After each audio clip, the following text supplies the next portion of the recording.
Worlds don't dominate themselves, and ruthlessly efficient evil mountain lairs don't just happen. To become a true evil genius, you need to be a resource management master. So here's some tips on keeping the evil flowing.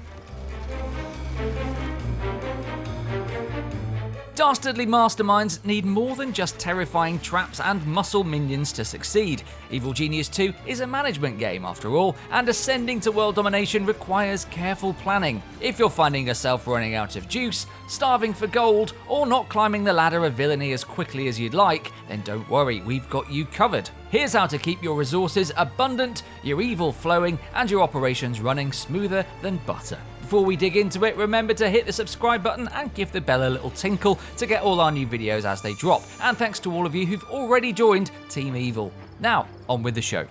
When problems arise in your genius's plans for world domination, they often begin in the control room. Think of it like a particularly amoral shop floor. The more space you have, the more you can sell. The less space you have, the less money you're going to rake in. Broadcast strength allows you to maintain criminal networks and scout new ones on the world map. No available broadcast strength means no new networks. No new networks means no fresh income. And if your base and minion capacity continue to grow while your income stays the same, you're going to find yourself in a gold shortage, friend. So don't be shy with these radio repeaters. Build more than you think you'll need. During the mid-game, you'll need tons of them. Think like a megalomaniac, basically, and go, well, mega. It's one of the wisest ways to spend gold, and it's going to return your investment and then some.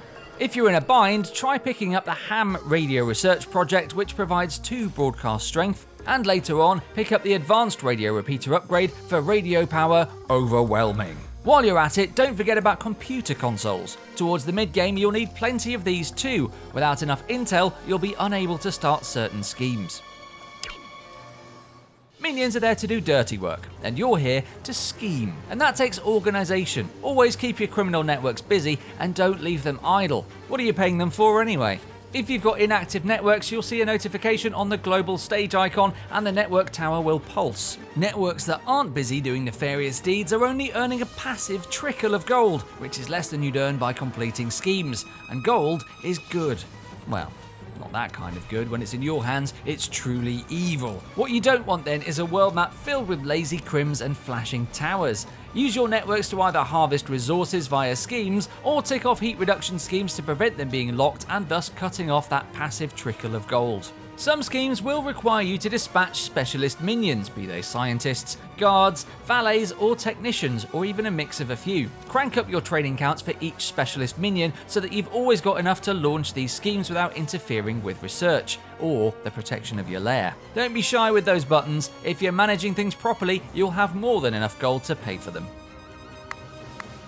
Which leads us to another bottleneck that belongs in the shark tank: minion training. Equipment is well and good, but without the scientists to man them, these whiteboards are a waste of space and you won't be researching anything more nefarious than a ham sandwich. Remember that minions need to eat, sleep, relax and top up their smarts, so they're not always available to work, as much as I've tried to lobby otherwise and push through official policy allowing 24-hour shifts. This means you'll need more than one specialist per object if you want research to go on ticking up uninterrupted while Gordon goes off for a pasty in the mess hall. Once again, up your training counts if you're running low on manpower. Your specialist minion reserves will replenish faster with a busy, well-equipped training facility that looks like this and leads to uninterrupted research. Keep on top of training and you'll ensure the science gets done. Not a cake in sight though, weirdly.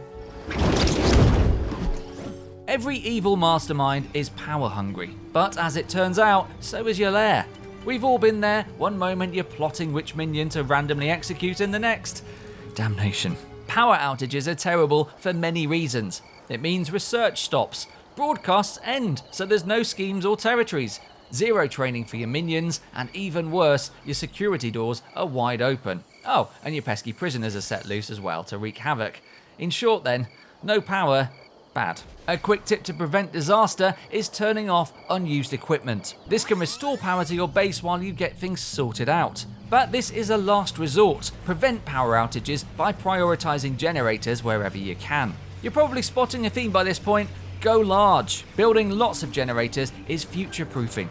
Investing in a few capacitors will also help to prevent disaster when you overextend and run out of juice, providing backup power until you can fix things properly. When things get crowded and space is at a premium, you might feel like you're running a power station rather than a criminal enterprise.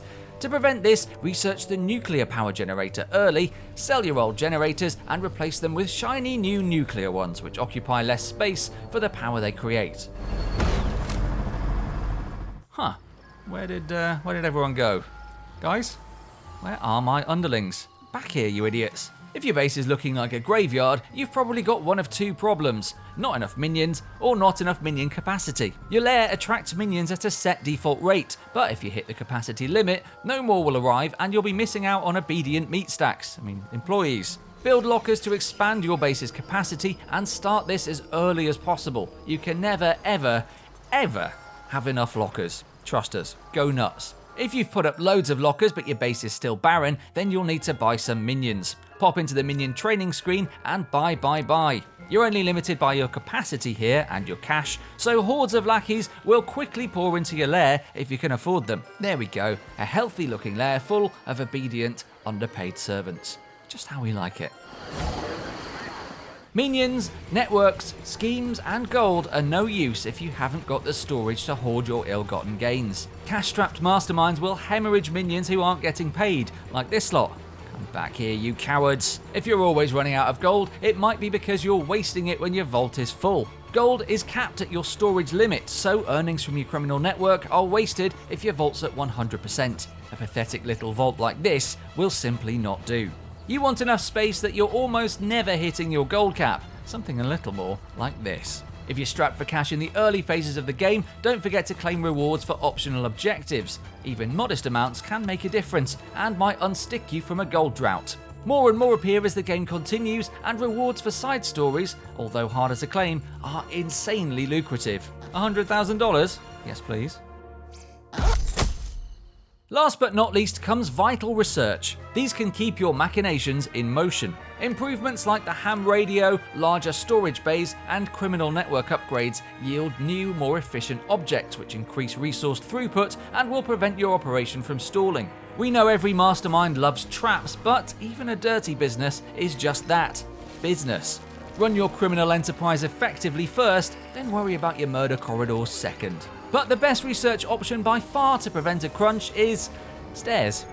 Yep, you heard me right, stairs. These allow you to expand your lair to another level and make more of everything. Power, minion capacity, training, the whole lot. Grab improved mining techniques followed by stairs the moment your lair is starting to look a little crowded. And that's a wrap. Using all of the above techniques, your quest for world domination will flow as smoothly as the blood of your enemies. Don't forget to click the like button and subscribe to our channel for more Evil Genius 2 content, and we will see you in the next one.